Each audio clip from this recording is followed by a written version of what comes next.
Good Tuesday afternoon, everybody. Welcome to the News 10 Digital Desk, joined here by Tim Stout. That's what you get for stealing my candy. I'm fine. I just want to get it done before we started. I've failed. Oh, well, you'll be fine. So what we're going to talk about today is something that actually came out, I think, late yesterday. And that's the news out of Dartmouth College in New Hampshire. Excuse me. The national, excuse me. The national, what if that would have been on TV? I guess this is TV. Yeah, we're on TV. The National Labor Relations Board ruled on a lawsuit filed by, I guess, the Dartmouth men's basketball team that they're employees of the university, so they have a right to unionize if they so choose, which of course they will, because they wanted it in the first place. And if that's the case, and they unionize, then you will have salaries, ostensibly, excuse me, for college teams moving forward. Now, this has been attempted once before. Northwestern in 2015. Okay. And I don't know the particulars of why that failed and this one didn't, but there's no question the revenue in college athletics moving forward, excuse me, is going to continue to get redistributed. Now, to who, how much, when, where it comes from, you can tell me that, because there's so many uncertainties. What you're seeing is more and more college coaches are going to get out of coaching because it just isn't what it was. Okay. And it's too complicated for them.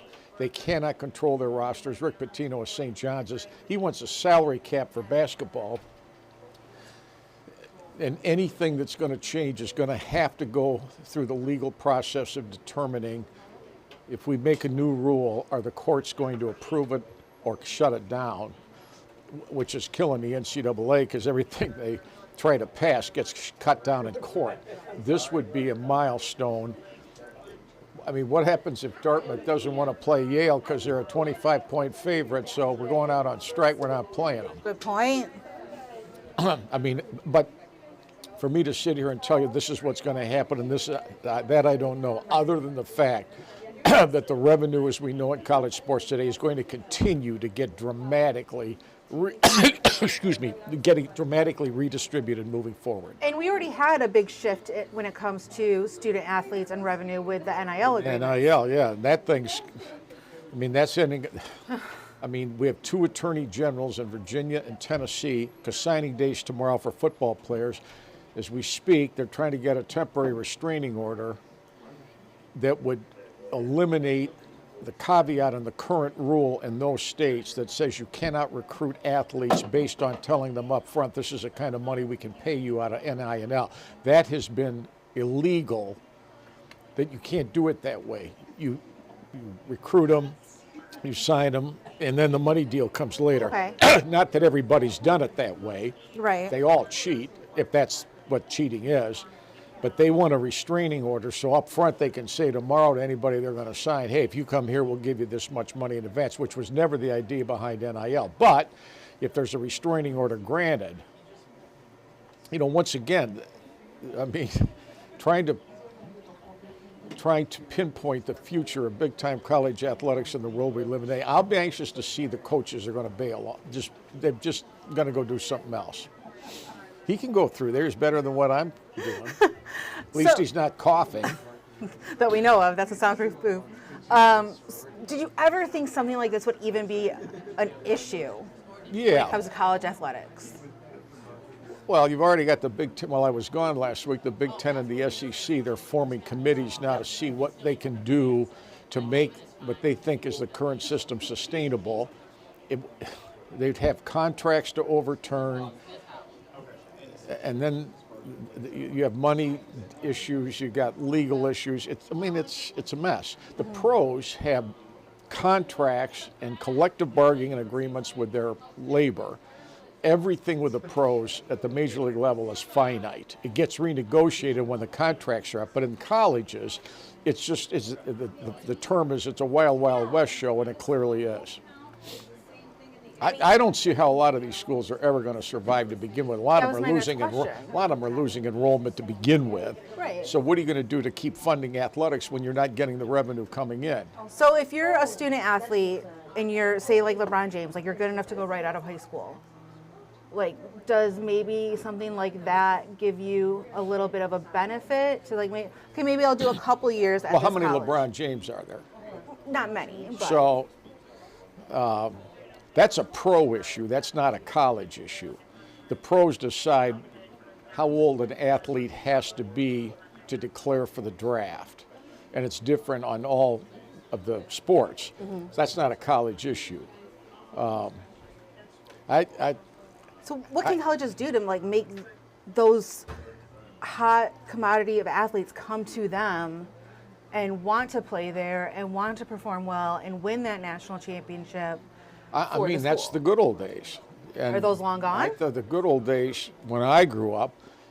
I mean, I remember, man, if you got a scholarship and you got a degree in something at a major school and you had no debt, and you got room, board, books, tuition, tutorial help, and whatever else, traveled to all the road games and blah, blah, blah, man, I tell you what, were you a big deal. Now, that is the case for some athletes because they're never going to get any name, image, and likeness money because they don't play on sports that draw any revenue that nobody really cares about, the general public.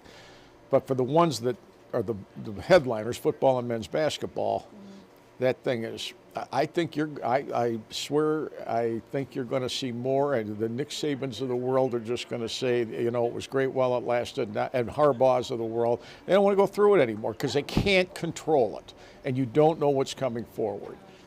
And, you know, I think it's just one massive question mark. That's usually how we I feel hate to over give here. you gloom and doom. That's what I'm here for.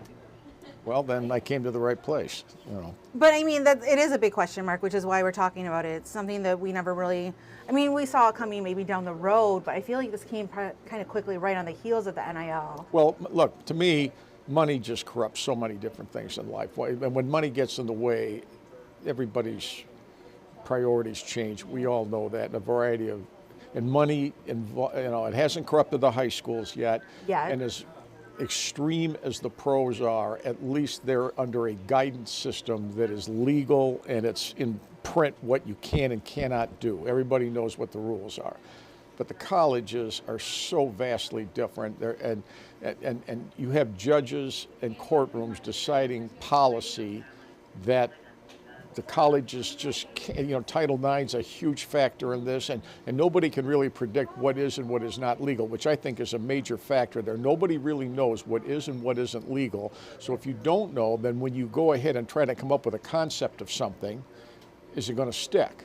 Because if somebody thinks they're getting the short end of the deal, they just go to court. It's like the two attorney generals in Virginia and Tennessee. Well, what do you mean we can't put name, image, and likeness money up front for recruiting? We'll go to court, get a restraining order, because that's a restraint of trade. So you think, you said the good old days are kind of gone. Is the drive of just having a national championship with that team, is that enough anymore for Well, students? it changes from sport to, I mean, if you can win the national wrestling or gymnastics title, that's a goal because you're certainly not going to get rich in college doing it. Whereas if you're J.J. McCarthy at Michigan, how much is it worth to you to stay in school? Or any of the other big-name college athletes, Caitlin Clarks of the world, that say, well, you know, if I stay in school one more year, they're willing to pay me this, and I can't get that in the pros and all. I mean, for some, the major sports, the major stars collegiately, not only are they going to have a decision to make, the schools are going to have a decision. In other words, what's Caitlin Clark worth it to the state of Iowa for another year? Be my question. What's it worth it to She's her? on track to break the record, so. Well, she's on track to break the record for money. Yeah. That's where she's on. That's the real record. She's on to the state of Iowa. What's it worth it to have her stay in the state of Iowa? What's it worth to you? I mean, I think of Iowa, I think of Caitlin Clark right now, like the state. She's alone. bigger than anybody, the governor, the Congress. I mean, they're in anybody. When they had the caucuses out there, I said, you don't need to get any, you need to have Caitlin with her hand on your shoulder, say vote for so-and-so. All right. Well, you're going to have a little bit more on this coming up later. You also have Michigan State is in Minnesota, men's Tough basketball game team. tonight. State's a 3.5-point favorite tonight, but it's going to be a tough game. State's only won one Big Ten road game And I think Tyson Walker's got some hiccups in his physical setup, and Minnesota's point guard, he's back. He didn't play in the last game. Minnesota was tied in the Breslin Center with 4 minutes to go and then didn't make any shots and lost. But it'll be a lot tougher tonight. It should be a close game.